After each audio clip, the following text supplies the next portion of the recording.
Hello, Bronco fans and football fans everywhere. Welcome to Broncos Breakdown on the MHRT Network. This is a show that is everything Broncos and brought to you with emotion, passion, honesty, new location, and of course, my comments. I am your host, Bronco Bill. All right, as you can tell, the background is totally different because I'm actually at my brother-in-law's house south of me about 30 miles. Any case, so if you hear dogs barking or chimes going off or whatever, Christmas tree, actually it's on this side, Christmas tree in the background, all that, I'm house sitting for the weekend. So any case, I'm here. And we're going to have a good show, guys. I want you to engage in it like you did last time. It was fantastic. A lot of great different topics, and the Broncos are on a roll. And let's start with that right now. All right, before we do that, Avatar says, what's up, Broncos country and 2023 NBA champs, Nuggets Nation? Absolutely. Avatar, always great having you in the house. Always great having you in the driver's seat, so to speak. Batting leadoff. Thanks so much for being in the chat. Appreciate it. All right. Broncos are on a 6 out of 7 game winning streak. Yes, they had a setback in Houston, but hey, they made up for it last week. Let me dive into the very first topic. Here we go. With the win against the Chargers in 6 out of their last 7, the Broncos are ranked number 7 in the power rankings. The rest of the AFC West is ranked as follows. Chiefs, where do you think they are? Above the Broncos? Higher up? Nope. The Chiefs are number 9. Chargers, 28. Maybe not after last night. Maybe not. But they're ranked before the show. And, of course, this is when I got this before the game last night. Chargers were ranked 28th. Raiders, 29th. The top 10 are as follows. San Francisco, Dallas, Baltimore, Philadelphia, Buffalo, Miami, Denver, Cleveland, Kansas City, and Houston. This is the first time, this is the first time that Denver has been ranked higher than the Chiefs since Peyton Manning in 2015. Absolutely. 2015 was a magical year. And, of course, the Broncos are going to be looked at like whether or not they can achieve the same type of status as 2015. Well, I'll tell you what, guys, it's moving in that direction. It really is. Under Sean Payton, it's moving in that direction. So that's great news. Really, really good news that the Broncos are moving up. It's going to take some. We still got 4 games left, and I'll get into all of that, guys. I'll get into all of that. But the title of the show, and I know that it came after, only in the second topic. But the title of the show is, will Quinn Meinerz make it back from injury? It wasn't an injury that he had in the game against the Chargers. It was something, in my opinion, even more serious. All right, here it is. Quinn Meinerz was taken to the hospital late in the second quarter last Sunday with elevated heart rate. Now, that's never good, guys. That's never good because that could be, what do they call that? Defib or amphib, something like that, where your heart just like loses weird beats and just starts doing things differently. That's what happened to Quinn Meinerz. And in a way, that's kind of what happened to that Buffalo Bills player when he got hit in the chest, and it was an off beat, and it just stopped his heart. Well, Quinn Meinerz had an irregular heartbeat or elevated heart rate. Okay. He stayed the night last Sunday night. He stayed the night for precaution, but flew back to Denver last Monday. Sean Payton said, and I quote, Quinn Meinerz was back today, meaning Monday, and that's really the update of all we have, end quote. Okay, he being Sean Payton, he always keeps everything very, very close to the vest. He's not going to reveal everything because he doesn't want that out there, okay? Because maybe he doesn't know everything. Maybe he doesn't want to throw out certain things that are not 100% accurate. Okay. That's just the way he does things. And I appreciate that. Don't say things that may come back to haunt you. Okay. I continue. It is not sure if he, Meinerz, will be able to practice or play against the Lions this coming Saturday night, tomorrow night. That is huge, guys. That's huge because Quinn Meinerz is a very, very intricate part to the Broncos offensive line.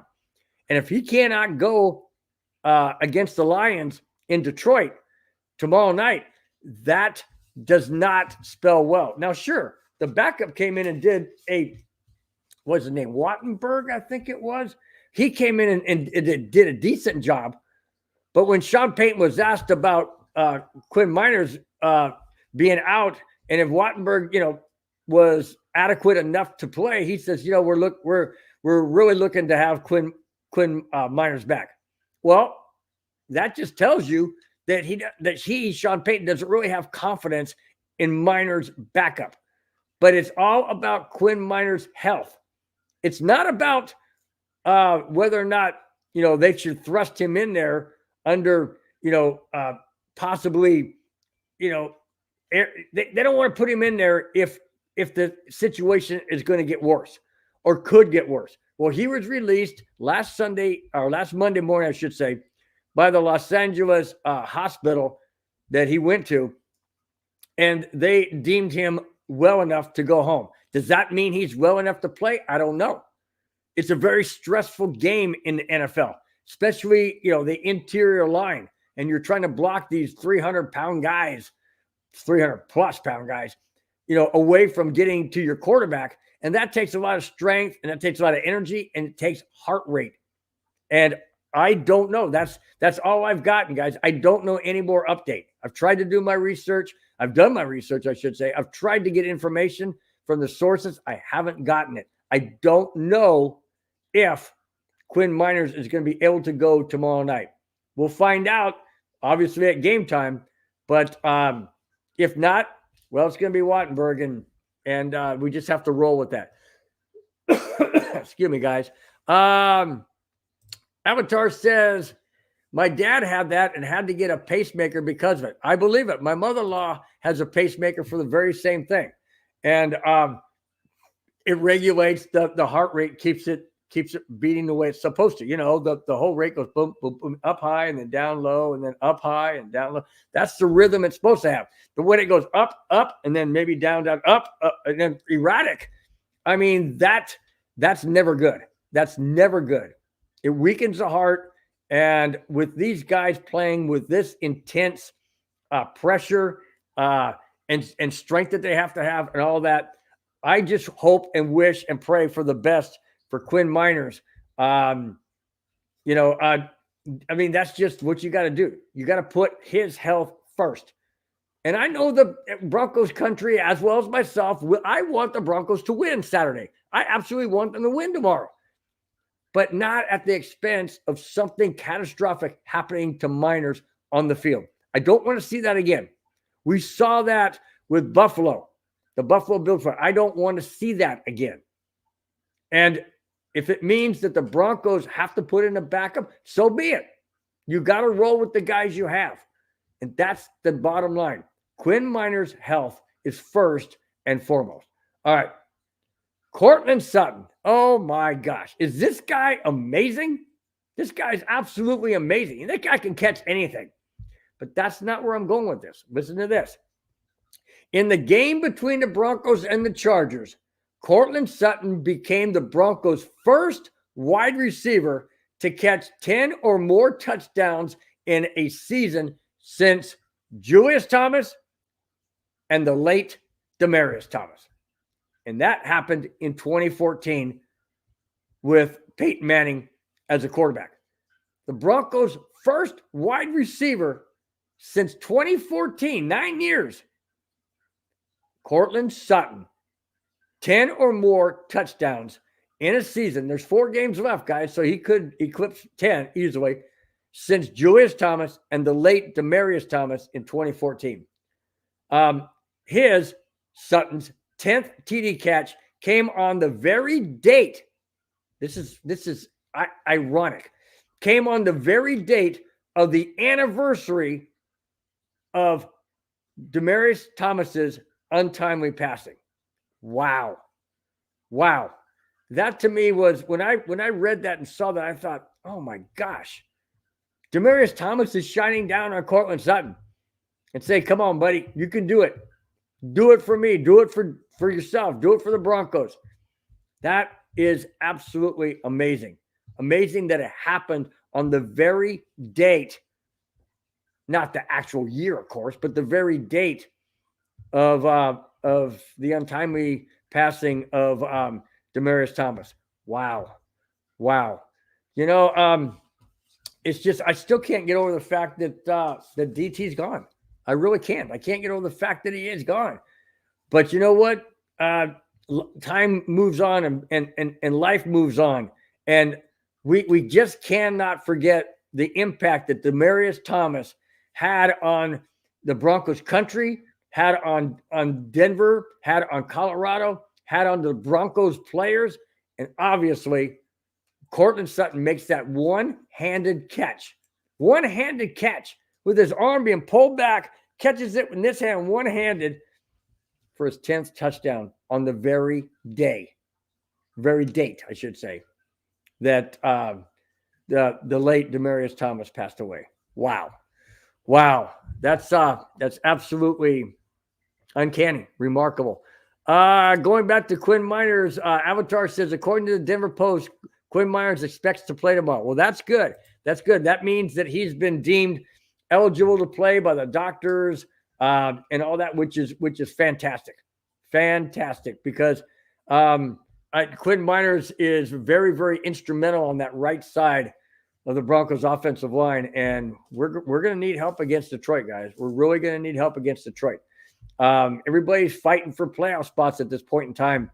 And I mean, Detroit has a division right now, but Minnesota's on their tail. And I know there's only 4 games left in the season, but anything can happen. Just look at these past games of last week. You know, it's just anything can happen. How about the game last night before I move on? How about the game last night? The Raiders couldn't beat the Vikings, couldn't score a single point against the Vikings. It went late into the fourth quarter when Minnesota kicked the field goal to win the game 3-0. And then they play the Chargers, who scored 7 points against Denver, but only lost 24-7. And they get their doors kicked in 63-21. Man, I was hoping the Raiders would get 70 and hold the Chargers under 20. That would have been fantastic to take the Denver, worst score, worst differential of the season and hand it to the Chargers. Nope. Raiders didn't help the Broncos in that situation, but they did help them from the standpoint of putting the Chargers in last place. Oh, by the way, they fired their head coach Staley today and their general manager in Telesco. Both of those are gone as of late this afternoon, and no word has been that I've heard of as to who the interim head coach is going to be. But I thought for sure that that they would have kept it at least to the end of the year. I mean, what's the point? What's the point? So it's 3 games left. So, what's the interim head coach going to come in there and do anything different? Probably not. But, who knows? I don't know. It's just uncanny, man. Just uncanny that you'd fire a guy with, oh, wait a minute. Didn't that happen to Hackett? Sure it did. Of course it did. But, this is this isn't good from the standpoint that I don't want the Chargers to get a good head coach. I really don't want them to get a good head coach because I don't want them to be good at all. Just like I don't want the Raiders to have a good head coach. The Chiefs already do, but Chiefs are the Chiefs. They're kind of like the Tom Brady of the Patriots. Didn't matter really who was the head coach because Tom Brady basically orchestrated and ran that team just like Patrick Mahomes does. But anyways, I move on. All right. Yes, Avatar, I totally agree. DT went way too soon. Absolutely way, way, way too soon. Very, very sad. Very sad. Can you imagine if Demaryius Thomas was on this team? Can you imagine that? If Demaryius Thomas was on this team with Courtland Sutton, Jerry Jeudy, Tim Patrick, and KJ Hamler, I know that those two guys are injured, but can you imagine if he was on this team? Okay, let's just remove Jerry Jeudy for a moment. Put DT on one side and Courtland Sutton on the other. Who are you going to double team? You can't double team both, which means it would have been a plethora of touchdowns. Absolutely, no doubt about it in my mind. Man, so sad, so sad. But it's great to just think about what things could have been, but very, very sad. Happened way too soon. Way too soon. Avatar is going to scoop me and give me Giff Smith is the interim head coach. Who the heck is he? Giff Smith? Well, obviously he's on the team in some fashion or another. Maybe the offensive, quarterback coach or somebody. But wow, never heard of the guy. Never heard of the guy. But any case, all right. Well, he's going to run with it for the last 3 games of the season. And yes, the Broncos do have to play the Chargers after they play the Detroit Lions and after they play the New England Patriots. So it'll be 2 weeks from tomorrow, or 2 weeks from Sunday, I should say, that the Broncos will be playing the Chargers in Denver. So, I mean, who knows? Maybe they wanted to fire him because they're trying to just, win the last 3 games of the season. I don't know. It's not going to help them in the playoffs because they're 5-9. I mean, what are they going to do? Win 8 and go 8-9? That ain't going to make the playoffs. So I have no idea why they would fire him now. That's kind of ridiculous in my opinion. But hey, whatever. It's all good. Avatar says it's the outside linebackers coach. Wow. Outside linebackers. So they're going with defensive side. Okay. Well, they got a lot of problems on offense and defense. But yeah, a lot of problems. Shout out to Corey is in the house. Corey, nice to have you in the chat. Thank you so much. Corey says join. Now, did you mean joined as a subscriber or joined as in chat? Either way, glad you joined. If you haven't subscribed, please do so. It is absolutely free. Hit the like button as well. Thumbs up really helps the show tremendously. If both of them are free, both of them take a absolutely split second, a click, and it's done. All right. Russell Wilson, in the second half of the game against the Chargers last Sunday, Russell Wilson was 10 of 13, 112 yards, 2 touchdowns, 0 interceptions, and a passer rating of 141.7. Exactly, guys, 141.7. Yes, everybody looks back and says, well, he threw that pass to Mims and he didn't catch it, and it was bounced off his shoulders or arms or whatever, and it was intercepted. But guess what? The Broncos shut down the Chargers on 4th down, and they didn't gain a single point, period. Denver took the ball, went down the field. Yes, Broncos won the game 24-7, but a passer rating of 141.7 in the second half, no interceptions, 2 touchdowns, and 10 of 13 for 112 yards. And people were writing Russell Wilson off when the Broncos were 1-5. Why? Why were they writing him off? Well, because they saw the same thing that they saw under Hackett. Well, I'll tell you what, Sean Payton is no Nathaniel Hackett. I've said that many, many times, and I'll continue to say it. Rome wasn't built in a day.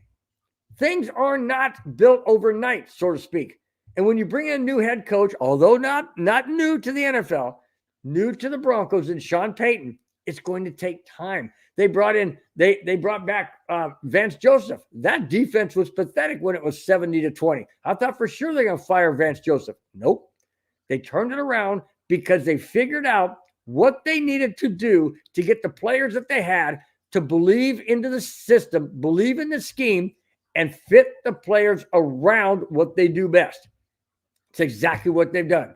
And it is absolutely proven to be a fact that the Denver Broncos are a team to be reckoned with going down the last 4 games of the season.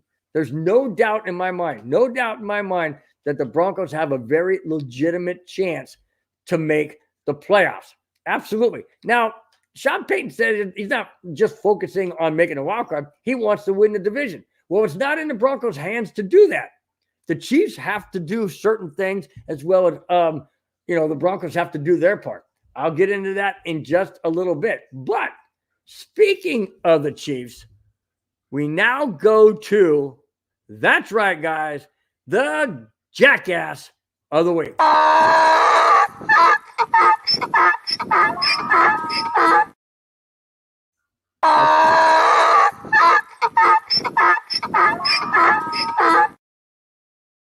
Oops.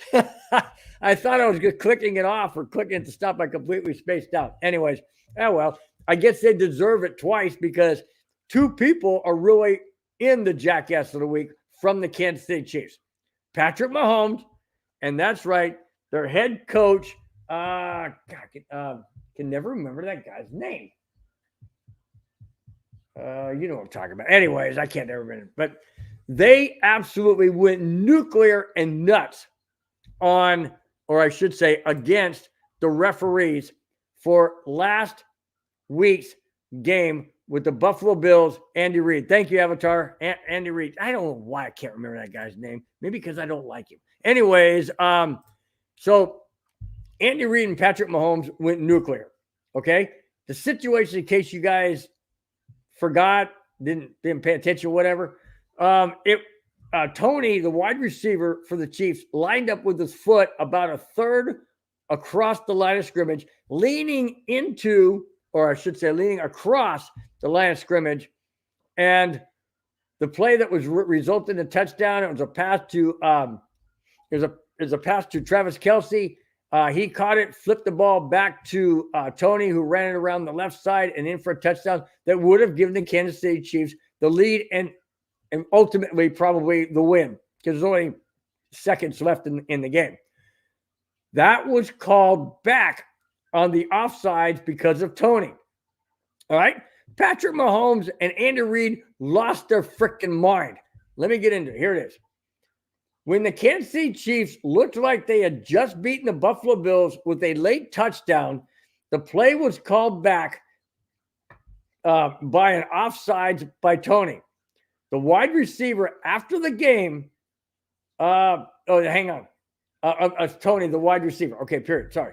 After the game, Patrick Mahomes went after the ref and had to be held back by 4 of his teammates. They, the Chiefs, even asked the league office to apologize for the offsides.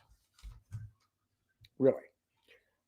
However, the league responded by saying, and I quote, "We will not apologize for a correct call," end quote. Hey, Mahomes, we know that you get the NFL's love, but when you do things that are not right, you're not the beneficiary of a call that you want to go in your direction because you want the win. That's not how it works. You got to play the game the way the game's played and fair. Tony was offsides. Here's the line. His foot was this far, at least a third across the line, and his body is leaning over.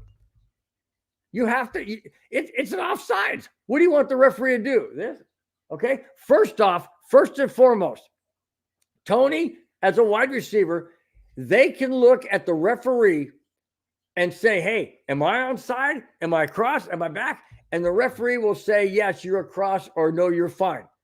Tony did one of these. He was lined up. He looked over like that, looked back. He didn't even get acknowledgement from the referee because he didn't even give the referee time enough or did even ask. If you watch the video, you could see him look over and look back. He never once got acknowledgement from the referee. So that's not on the referee's fault. That's not on the referee. That is on the wide receiver, Tony. He's the one that needs to be held accountable. Why Patrick Mahomes didn't go after his own player and say, you freaking idiot? Can't you see down the line? Can't you see that you're offsides? No, he goes after the referee and wants the NFL to apologize for a call that they got right. The Kansas City Chiefs are crybabies. They're absolutely crybabies. Big time crybabies. And you know what? I cannot I never have liked the Chiefs, ever. I've never liked them. Yes, Patrick Mahomes is a good quarterback, but he's a crybaby. If he's supposed to be the poster child of the NFL because Tom Brady is retired, he's not doing a good job. Now, yes, Tom Brady did have his tantrums and he did have his meltdowns. But, you cannot fault the referee for doing his job. You can't. Yes, the referees have made horrific calls this year. They haven't called pass interference when there has been, or they've called a pass interference or they have not called it when there was. Yes, they've made mistakes. But when a referee's looking right down the line and sees that your foot is across that line, and you're trying to say, why did you call the play? And you're yelling at the referee and saying that he's an idiot and just yelling at him? No, I hope Patrick Mahomes is fined. I hope he's fined. He should be. If he's not, it's an absolute travesty by the NFL that they're letting him get away with yelling at the referee. You can't do that. That is not what the players are supposed to do. Yes, the referees make mistakes. So do players. But when you look at it, Patrick, look at your own players. Look at your own teammate. He is the one that caused the infraction, not the referee. The referee was only pointing it out. So, hey, Patrick, grab your pacifier, stick it in your freaking mouth, and go sit in the corner and pout, okay? All right? Just go do that. Prima donna, jackass. Yeah, jackass of the week for sure. All right. Spence G is in the house. Spence G, what's happening, my friend? It's Daddy Juice time. Yes, it is. Yes, it is, my friend. Yes, it is. Spence also follows it up by saying, hey, Bill, are you streaming the game tomorrow? Unfortunately, I'm not going to be able to do the game because I have my grandkids a combination birthday party. My granddaughter was born in November 9th. My grandson was born December 5th. They're combining their birthday parties, and it's happening, unfortunately, this Saturday. They always do it on Saturday because they know the Broncos play on Sunday. However, this year, Broncos got flexed into Saturday primetime night. Sorry about that, guys. I won't be able to be there. I'm going to do my best. Maybe we'll be back in time for the game. I'm not sure, but I just let Mundungus Creevy know that it looks like I'm obviously not going to be there at the start of the game. I'm hoping possibly to be there at the end of the first quarter. I don't know, guys. I'm very, very sorry. I apologize. But the holiday season and their birthdays, and I can't miss it. As much as I want to be here and much as I want to do the game, I got to put my grandkids ahead of that. And like I said, guys, I'm sorry. But that's just right now. It's very tentative, but it looks like it's either going to be late or not at all. We'll definitely let you guys know for sure. Michael post that up on YouTube, Facebook, and Twitter, I believe. All right. Spence says, I've got a 12-pack that's ready. Really, really needs consumption. I bet it does. Well, you might want to get a start on it anytime soon. So it's up to you, man. Anytime soon. It's totally up to you. All right. Okay. You guys ready? Because the Chiefs lost to the Bills last week and the Broncos beat the Chargers, guess what? That's right. The Denver Broncos are just one game out of first place in the AFC West. Can you believe that? The Broncos started the season 1-5. 1-5. They're now 7-6. They've won 6 out of their last 7, like I stated earlier, and they're one game behind the Kansas City Chiefs. Well, yes, one game in the loss column and the win column, of course. One game in that respect, but they're actually 2 games back because the Chiefs hold the tiebreaker. Here we go. With the Kansas City loss to the Bills and Denver's win over the Chargers, the Denver Broncos are just one game behind Kansas City for the division lead. Kansas City will have to lose 2, like I mentioned, because they have the tiebreaker. Kansas City will have to lose 2 of the last 4, and Denver will have to win 3 of their last 4 for that to happen because Kansas City holds the tiebreaker. Can the Broncos do it? I'm not putting all my eggs in one basket and saying the Broncos have to win the division to make the playoffs. No, they don't. They just have to win. They have to just make the wild card. There's 3 wild card spots, 1 division title. Which one's easier, guys? Basic math. 3 is easier than 1. And I say, let's shoot for the wild card and let's hope for the division. Okay? You cannot shoot for the moon and come up short. You can't. You've got to take step by step by step. The Broncos have to at least solidify themselves as a wild card team and then hope and continue to win the last 4 games. They got a tough one that's coming Saturday against Detroit. Then they play the New England Patriots with a backup quarterback. Then they play the Chargers with a backup quarterback because the Broncos broke Herbert's index finger last week. He's out for the season. And then the Broncos play the Raiders with a backup quarterback. Oh, Connell. Yeah, that guy who put up 63 points against the Chargers yesterday. So is it going to be an easy road? No, NFL's never an easy road, guys. Any given Sunday. Just look at last week. Raiders couldn't score, like I mentioned earlier. Couldn't score a single point against the Vikings. And then they put up 63 against the Chargers. Now, yes, granted, the Vikings defense and team is much better than the Chargers. But still, 63 points?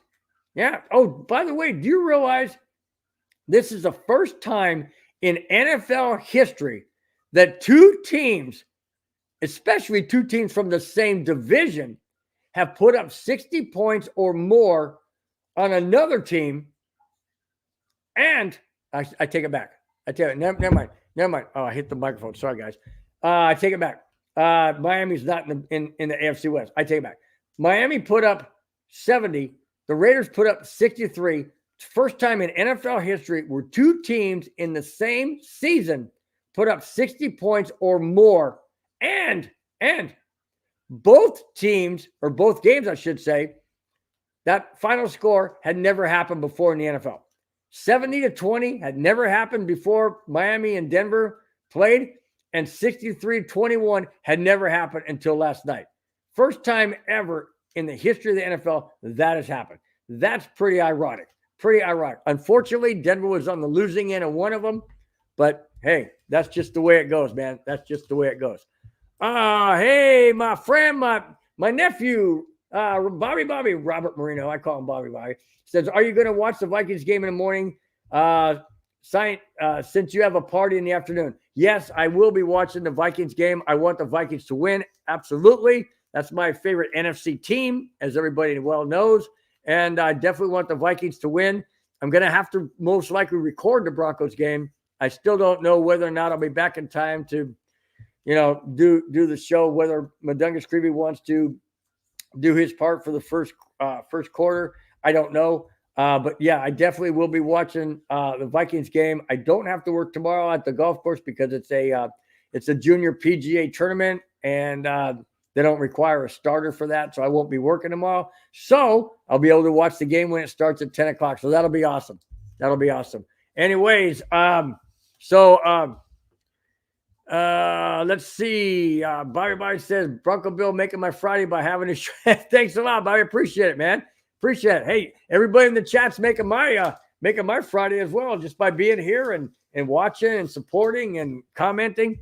Absolutely love it, guys. Absolutely love it, like always. All right. Josie Jewell. Okay. Now remember, about a month ago, Josie Jewell was fined by the NFL for doing this after his sack. Like he's shooting guns out. Boom, boom, boom, boom, boom. Okay? All right? NFL says no. Nope.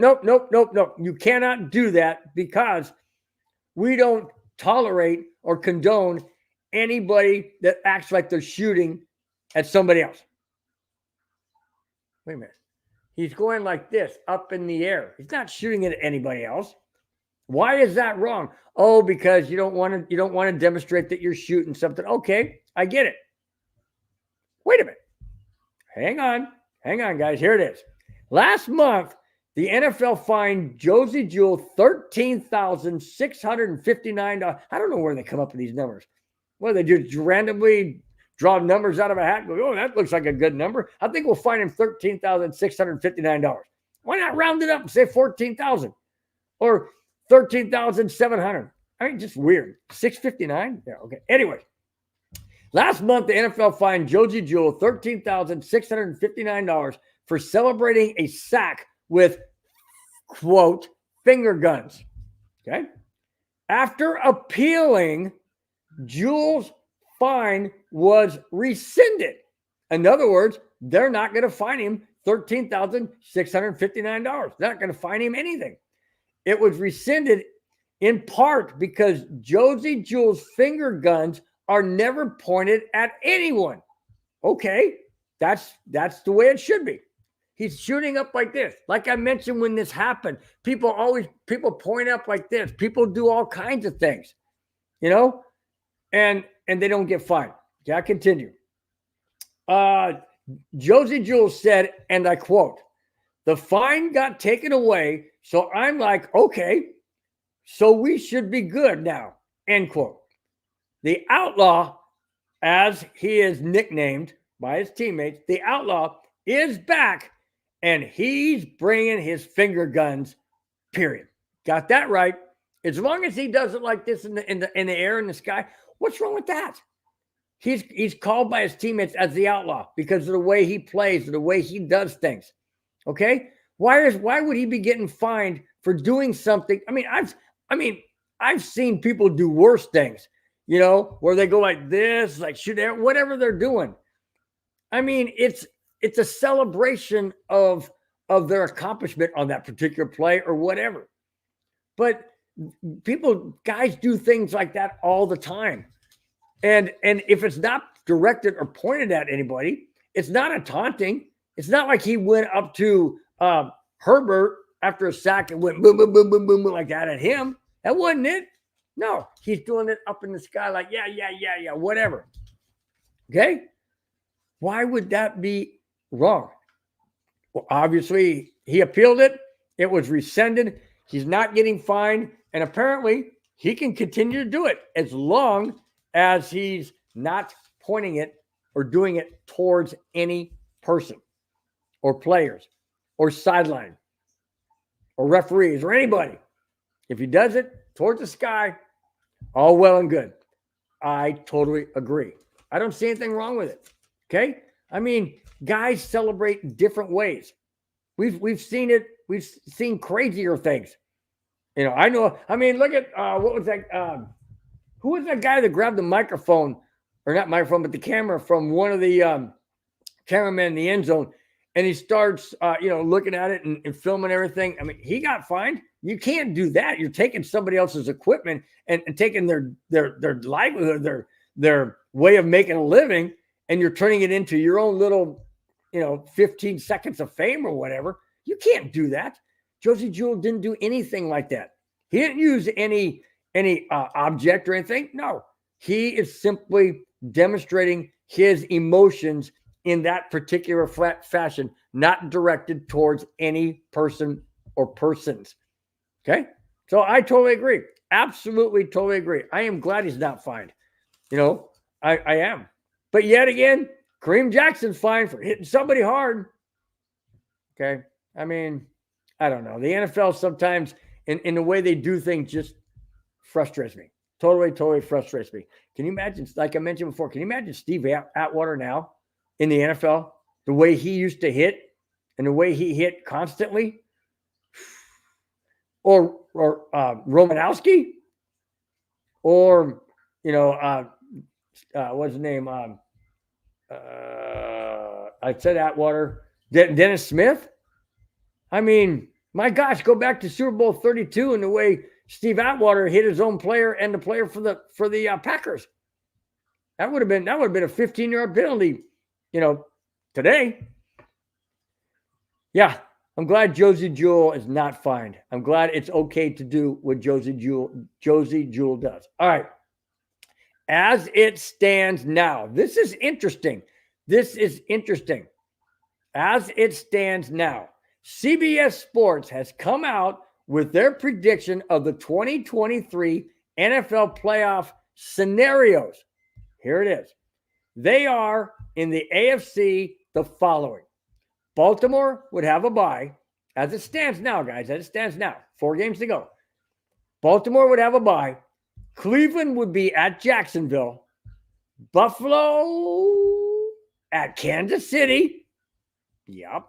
A rematch of last year and a rematch of last week. Buffalo at Kansas City. Denver at Miami. Would that be a revenge game for Denver? I sure the heck hope so. But like I said, there's 4 weeks to go. But this is interesting because of the what if. What if Denver and Miami play again? Would it be 70-20 again? No. Not in my mind, not my opinion, not my thought. No freaking way. Would Denver win that game? I don't know. I mean, Miami's a tough team, but Denver's a lot different than they were in the first 6 weeks of the season. First 6 weeks of the season, they're 1-5. The last 7 games, they're 6-1. Not the same team. But that is interesting thought. Okay. After that, so that's the AFC. The NFC is listed as follows. San Francisco will be on a bye, as it stands now. Dallas at Tampa Bay. Minnesota at Detroit for the 3rd time. Remember, Minnesota and Detroit play twice a year. Then they would play in the playoffs. Yeah, in the playoffs. Minnesota at Detroit. That'd be a tough game. And Green Bay at Philadelphia. So now that I brought those scenarios up, let me ask you guys in the chat. Let me throw this out there. Who wins between Cleveland and Jacksonville? These are all hypothetical because we got 4 games left. I'm just throwing this out there. What your guys' opinion? Who would win? Cleveland at Jacksonville. Okay. How about Buffalo at Kansas City? Denver at Miami. Okay. I say Cleveland, Jacksonville. I say Cleveland wins that game. Jacksonville's good. They're at home. I would say Cleveland wins that game because of their defense. Buffalo at Kansas City. Wow.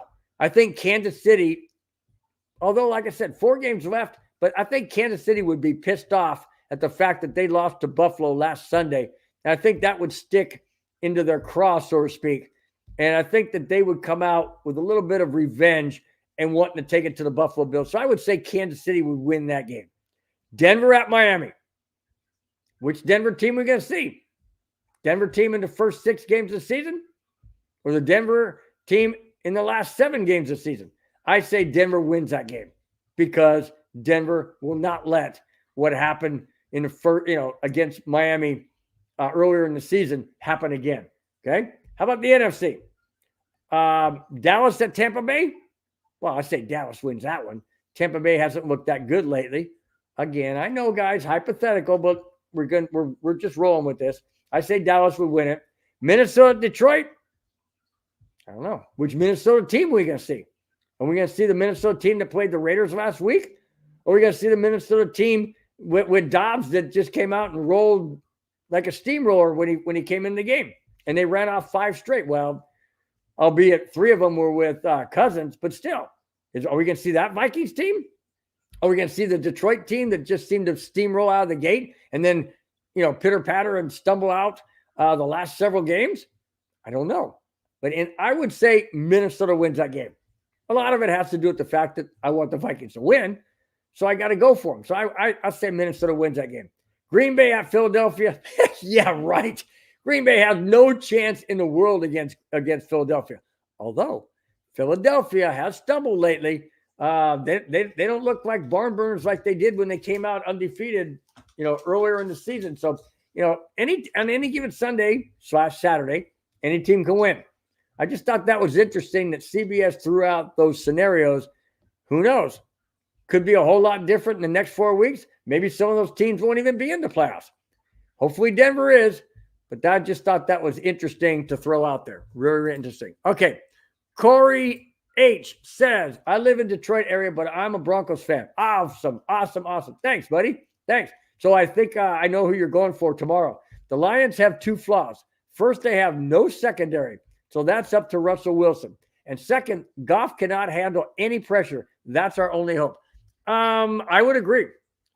Denver's defense is solid. In these past 7 games. And, they, even though they had many mistakes, interceptions, turnovers, all that against Houston, they still had a chance to win it in the end because of their defense. So, yeah, I agree with you, Corey. Absolutely agree with you. Thank you so much for being a Broncos fan in Detroit. I hope you don't get too much heat tomorrow from maybe family members or, people that and that kind of thing. Corey also follows up by saying the Lions can run the ball and they have a good run defense. So that is where we have issues. They can run the ball. Yes, Denver's been very solid against the run. But if they have a good run defense, it's going to be up to Sean Payton to orchestrate a game plan to where they can either open up lanes for Williams or Pirine and get some some gaps where they can make some serious yardage gained. Or Russell Wilson's going to have to do what the defense gives him. If it's check down passes, so be it. If it's screen passes, if it's draw plays, if it's play action pass, whatever it is, the Broncos are going to have to take what the Lions give them. It's not going to be an easy game tomorrow, guys. I'm not saying it is. I've never said it is. In fact, I even said that should the Broncos lose tomorrow, they have to win the last 3 to be 10-7. Hopefully they win tomorrow, and then they can go on a run and hopefully make it 11-6 and guarantee a playoff spot. But I'm not holding my breath that they win tomorrow. I'm not. I sure the heck hope they do. Absolutely hope they do. I'm not putting all my eggs in that basket because I don't know what Broncos team and what Lions team is going to show up. I don't know that. I mean, come on, guys. I never thought the Broncos would beat the Chiefs or the Browns or the Vikings. I never did. Or the Buffalo Bills. I never thought the Broncos would beat those 4 teams. I never did. Now, earlier in the season when I did my seasonal prediction, I said we beat the Vikings. But as the season was going on and the Broncos were 1-5, I didn't think we'd win another game. And you guys can go back and watch those shows I did. I was absolutely adamant that I did not know if the Broncos could win another game because of the way they were playing. Now it's different. Now it's totally different. But again, when you're playing a tough team, I have to have reservations because I don't know what Lions team we're going to see and what Broncos team we're going to see. Are we going to see a Broncos team that melted down in Houston? When we absolutely had that game, we could have easily won that game without the turnovers and the stupid penalty by Singleton, and then just penalty after penalty. We had a chance to win it in the end and didn't. That's what my concern is. Is it going to be the Broncos team that went on a 5-game win streak and then came back and won again last week against the Chargers? Or is it going to be the Broncos team that played against the Houston Texans in Houston? This game is not in Denver, guys. This game is in Detroit. It's in a dome. It's going to be loud. It's on a Saturday. It's going to be different than they're used to. Yes, it's not even an afternoon game. It's an evening game. So everything's different. It's a Saturday evening. It's prime time. It's in Detroit. It's in a dome. What Broncos team is going to show up? We will find out tomorrow between the hours of 5:15 Pacific time and probably 8:30 when the game's over. We will then know which Broncos team showed up. All right, here we go. Speaking of the last 4 games, here it is. Excuse me, guys. The Detroit. The Denver Broncos will have no excuse if they don't win 3 of their last 4 games. Those games will have the last 3 with they will be opposing backup quarterbacks. The Patriots with Bailey Zappi, Chargers with Easton Stick, and Raiders with Aiden O'Connell. The only starter they will face will be Jared Goff in Detroit. Like I said, guys, the Broncos have the chance to make it to the playoffs as a wild card. Maybe it's a division, but that's all up to Kansas City to do their part and lose 2 out of 4. The Broncos, if they don't win 3 of their last 4 games with 3 backup quarterbacks. Yes, I know O'Connell put up a show last night against the Chargers, and just looked all world, but it's the Chargers. I mean, did you watch the game, anybody out there? The Chargers gave up on their head coach, and he was fired today along with their general manager, Telesco, because the players gave up. You could see it. They absolutely gave up on their head coach. Is it shocking that the Raiders put up 63? Yeah, to a degree, because they had a backup quarterback. But you're playing the Chargers. Really? Seriously. Anyways, if the Broncos don't win 3 of their last 4, they have nobody to blame but themselves. Nobody. They can't look at it and go, wow, well, we faced these great quarterbacks.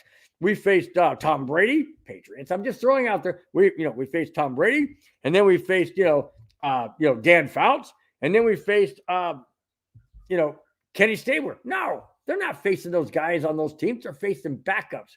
Those guys are long retired. I just threw out those names because I'm just making a point that they're not playing superstar quarterbacks. They're playing NFL quarterbacks. Yes, they are NFL caliber quarterbacks, even though they're backup. But they're not playing the starters. They're not playing the starting quarterbacks. They're not playing a Herbert, or they're not playing Patriots, whoever their starter is. They're not playing them. They're playing backups. And if the Broncos don't win 3 out of the last 4, they have nobody to blame but themselves. Nobody. If they lose to Detroit, okay. I'm not saying it's okay to lose. No, I don't want that. But they're playing Jared Goff, and he's a starting quarterback for the Lions, and the Lions are a legitimate team. They're in first place in the NFC North. Okay, they're a legitimate team. But they're beatable, and the Broncos can beat them. But they have to play their A game on the offense, defense, and special teams. Can't make stupid mistakes like they did against Houston. They will have no excuse against the Patriots, against the Chargers, and against the Raiders. No excuse whatsoever. All right. Here's a possible rule change. Okay. And this is a rule change that I am totally 100% in favor of. Here it is. The NFL is going to take a look at the rule where fumbling out of the end zone results in a touchback.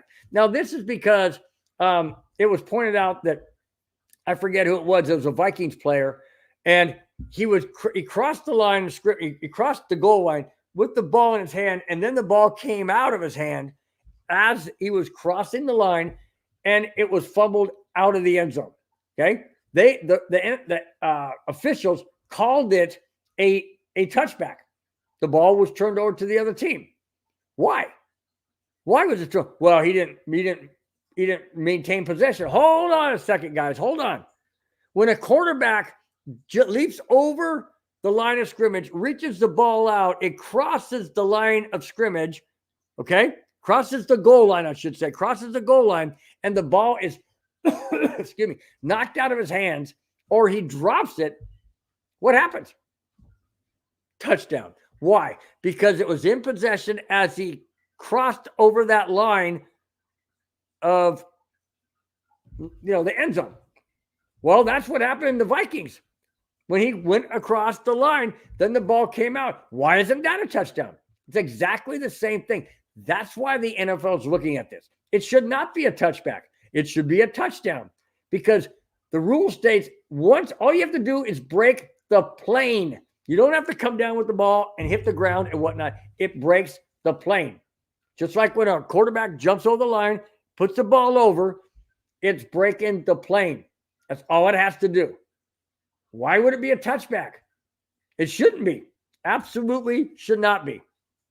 So that's the bottom line, guys. That's what I hope they do change it. Here it is. Looks like they could possibly make a change. They will take a deeper look into it this offseason. Well, they should.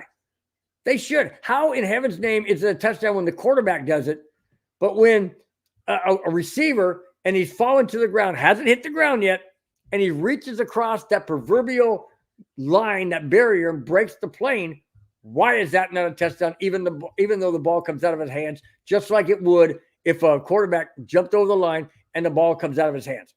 It's exactly the same thing. Exactly the same thing. And that's what bothers me. It bothers me. It's a double standard. It doesn't make sense.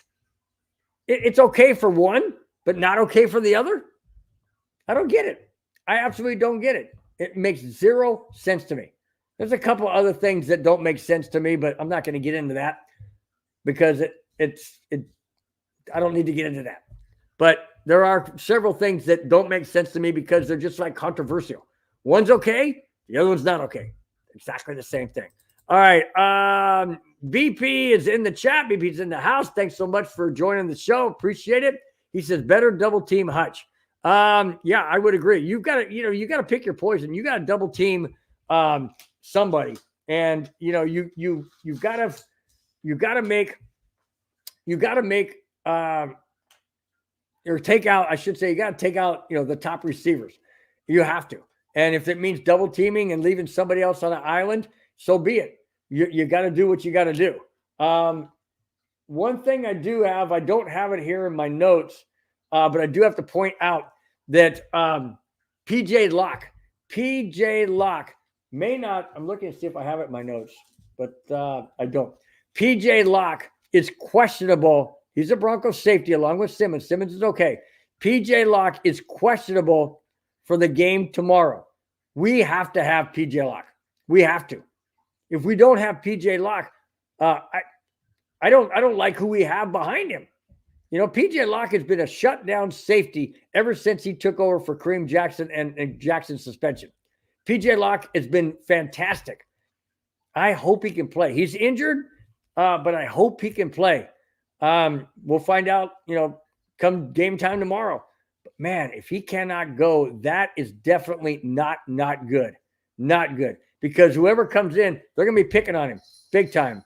And that could be Denver's downfall. It absolutely could be Denver's downfall. And I don't like that one bit. So PJ Locke, I hope you're well enough to go tomorrow. I really, really do hope you're well enough to go tomorrow. We need you, guy. We need you badly. Need you badly. All right, guys, hold on a second. Like I mentioned, I'm at my brother-in-law's. I'm watching their dogs. One of them has to go out. I'll be right back in a split second. All right. Come on. Go outside. Come on. Go potty. Come on. Go potty. Go. All right, guys. Sorry about that. Little, hey, when you never know what you're going to get on live TV / shows, whatever. All right. Next to the last topic, and here it is. All right. Speaking of playoffs and all of that, Denver is in a logjam. With 4 games left in the 2023 NFL season, the Broncos are in a logjam with 6 other teams. They are Cleveland 8-5, Steelers 7-6, Indy 7-6, Houston 7-6, Denver 7-6, Cincinnati 7-6, Buffalo 7-6. Denver owns the tiebreaker over Cincinnati and Buffalo and Cleveland, but Cleveland has won one more game. Okay, so as it stands right now, Cleveland, Pittsburgh, and Indy are the wild card teams right now. Houston is ahead of Denver because Denver lost to them. Boy, I hope that doesn't come back to bite us. I sure hope that doesn't come back to bite us. Then Denver, like I said, and then they hold the tiebreaker over Cincinnati and Buffalo. Denver can hold a playoff spot after week 15 if, and oh man, I hope this happens. Denver can hold a playoff spot, not be on the outside looking in, not on the bubble, no, but be in a playoff spot if one of 2 things happen. Denver wins against Detroit and Houston loses, or Broncos win and the Colts, Bills, and Browns all lose. Well, which one's easier, guys? I say it's easier for Houston to lose. That's only one team you need to have lose. Okay? But if Houston wins, then we got to have the Colts, the Bills, and the Browns all lose. Here's who those guys play. Buffalo plays Dallas. Dallas should win that one. Dallas should win that one. Chicago plays Cleveland. Chicago plays Cleveland. I don't see Chicago beating Cleveland. Then again, who knows? And Indy plays Pittsburgh. Well, Pittsburgh's already in the playoffs. I mean, they're already holding the number 2 spot in the wild card. If they can beat Indy, Indy would drop to 7-7. Denver would go to 8-6 with a win. They would jump up. They would jump up into the playoffs. If Buffalo loses to Dallas, well, Buffalo's already behind us. But we're talking about, 3 teams that have to lose in that second scenario. Houston, I didn't see who Houston plays, but sorry guys, I didn't do the research on my fault. But if Pittsburgh beats Indy, Denver jumps up into that spot because Indy would fall to 7-7. Denver with the win over Detroit would go to 8-6. So that's all I'm concerned about. We don't really need all 3 of those teams to lose. I would love it if they did, but I just want Indy to lose to Pittsburgh. Pittsburgh hasn't been all that great. I mean, they're 7-6 as well. So if they go to 7-7 and Denver goes to 8-6, I mean, I don't see why Denver wouldn't be in that spot. But it's coming down to cheering for other teams. We got to cheer for teams we may not even like because it would help out Denver. Okay? That's what we got to do. So Houston has to lose. We win. Houston loses. We're in the wild card. Or Denver wins, and Colts, Bills, and Browns all lose. Then Denver jumps up again. I say it's easier and more realistic to have Houston lose as opposed to all 3 of the other ones losing with the Broncos win. It's going to be a dogfight, guys, all the way down to the end. All the way down to the end. And it could very well come down to the very last game of the season where the Broncos play the Vegas Raiders in Vegas, last game of the season, to determine whether or not the Broncos make the playoffs or not. You don't think the Raiders would want, not revenge, you don't think the Raiders would want to be spoilers? Of course they would. Of course they would. But hopefully it doesn't come down to that. Hopefully it doesn't come down to that. But it very well could. Okay. Speaking of Detroit, speaking of the Broncos, this is the last topic for the show tonight. Guys, thanks again for being in the chat, for all your support. Really appreciate it. This is my take on the preview of the Denver Broncos at Detroit Lions tomorrow night, prime time on, is it NFL Network? I think it is. Okay. And it's 5:15 Pacific time, 8:15 Eastern time. Here it is. Sean Payton has his sights on winning the division, but certain things have to fall into place, like I mentioned. First, Denver must win out their last 4 games.